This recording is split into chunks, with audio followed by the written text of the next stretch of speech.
Hello guys, कैसे हैं आप लोग। उम्मीद करता हूँ कि आप लोग बिल्कुल बढ़िया होंगे और बढ़िया होने भी चाहिए। तो आप सभी का हर बार की तरह स्वागत है हमारे यूट्यूब चैनल कर्नाटक ऑफिशियल में। और आज मैं बताने वाला हूँ पूरा इतिहास, जब हमारे पृथ्वी पर डायनासोर का राज था और इंसानों की उत्पत्ति बिल्कुल नहीं थी, इंसानों का नामो निशान नहीं था। इस धरती पे पूरा डायनासोर का ही राज था। तो कैसे डायनासोर का अंत हुआ, कैसे हमारे इंसानों ने, हमारे पूर्वजों ने जन्म लिया, कैसे क्या हुआ, इसकी पूरी जानकारी। तो वीडियो काफ़ी नॉलेजफुल है, आपको काफ़ी सीखने को मिलेगा। तो फटाफट से वीडियो को लाइक कर देना, चैनल को सब्सक्राइब कर देना। और ऐसी अमेजिंग और नॉलेजफुल वीडियो में डेली लाता रहता हूँ, तो सब्सक्राइब कर दो यार, कुछ नहीं जाता आपके छोटे भाई के चैनल है। तो चलिए बिना टाइम वेस्ट के वीडियो को स्टार्ट करते हैं।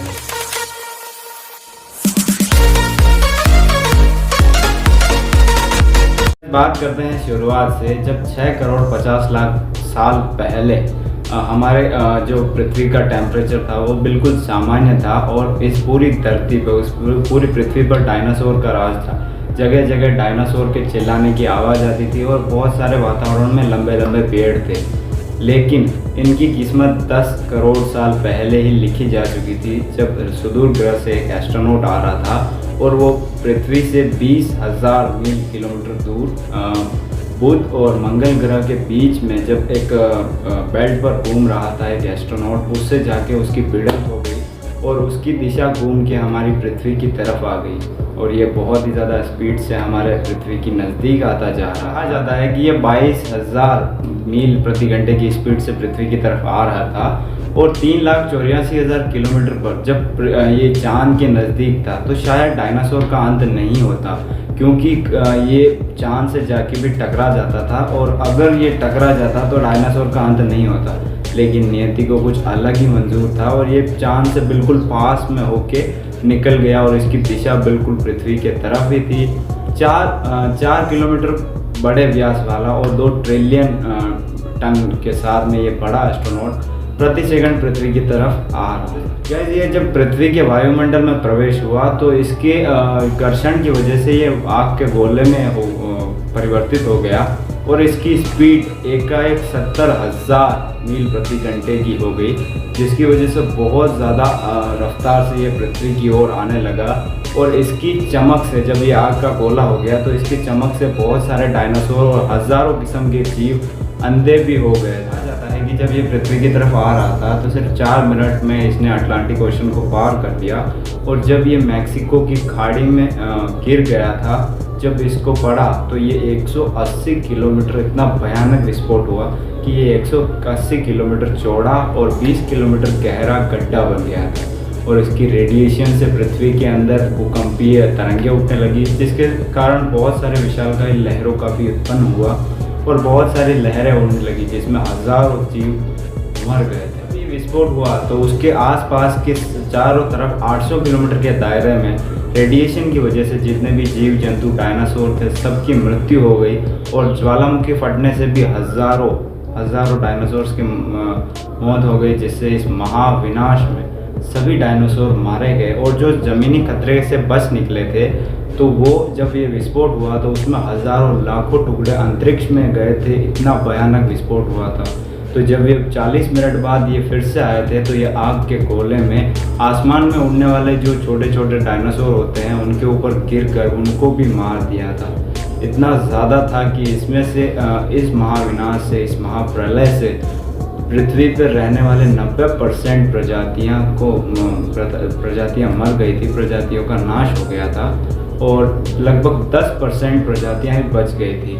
उसमें से भी जो 30 केजी का था, जो 30 किलोग्राम का था, वही बच पाया।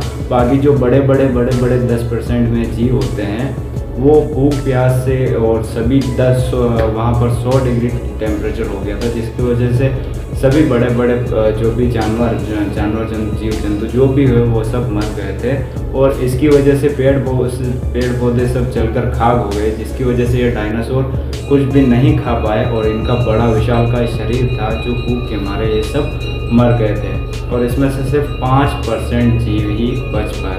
इसके बाद इस महाविस्फोट के बाद में इसका टेम्परेचर बहुत ही हाई होने लगा, लगभग 100 डिग्री सेल्सियस नॉर्मल अब गिरते ही हो गया। और इसके 90 मिनट बाद इसका टेम्परेचर 200 डिग्री सेल्सियस हो गया, जिसकी वजह से इस विस्फोट के हज़ारों मीलों किलोमीटर दूर जो भी जीव थे उनका भी नाश हो गया, वो भी मर गए थे। लेकिन गाइस कोई था जिसको इस महाप्रलय से फ़ायदेमंद था, वो थे मैमल्स यानी स्तनधारी जीव। और ये 5% प्रजाति यहाँ पर बच गई थी और इन्होंने ज़िंदा रहने के लिए सब कुछ खाना शुरू कर दिया और इसकी प्रक्रिया बढ़ती रही और धीरे धीरे 5% में से बहुत सारी प्रजातियों ने जन्म लिया और ऐसे धीरे धीरे पृथ्वी का टेम्परेचर भी सामान्य होने लगा और प्रजातियों में भी काफ़ी बढ़ोतरी हुई।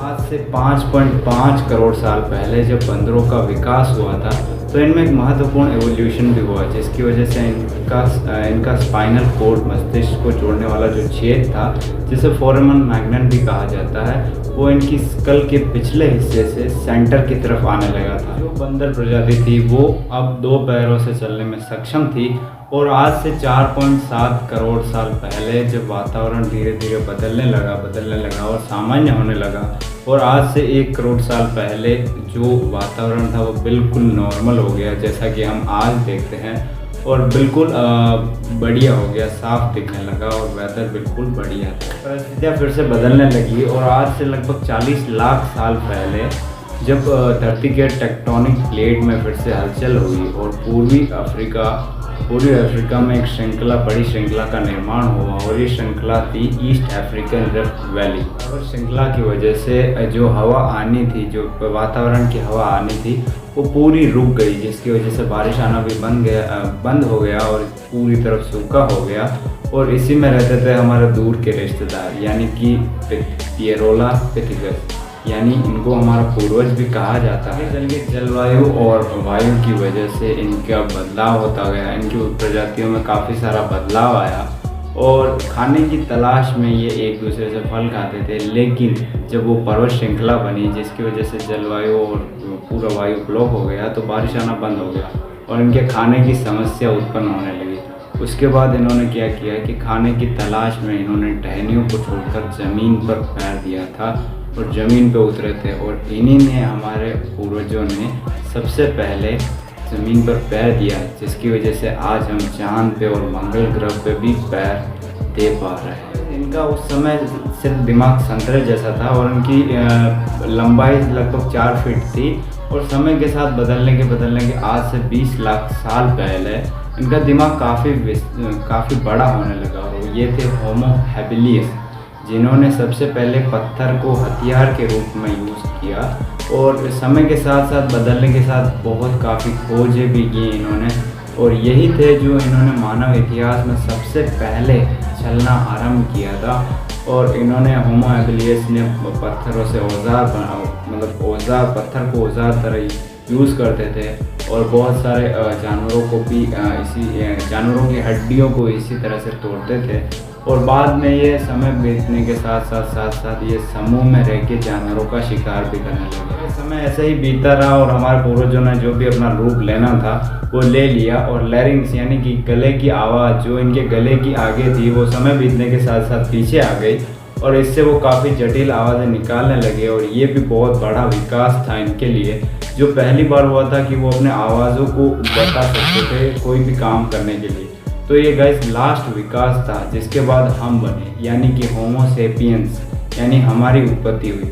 तो गाइस ऐसे हुआ था डायनासोर्स का अंत और मानव का उत्पत्ति और ऐसे हमारे मानव जाति उत्पन्न हुई थी और आज वो हमारे देश में करोड़ों मानव है। तो ऐसे हमारे पूर्वज आए थे, ऐसे हम भी धीरे धीरे परिवर्तित हुए। तो आज की वीडियो में गाइस इतना ही।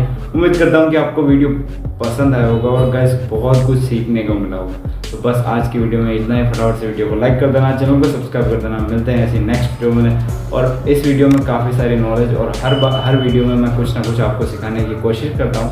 तो वीडियो को सब्सक्राइब कर देना है गाइस, ठीक है। तो मिलते हैं अगली वीडियो में, तब तक के लिए टिल देन गुड बाय।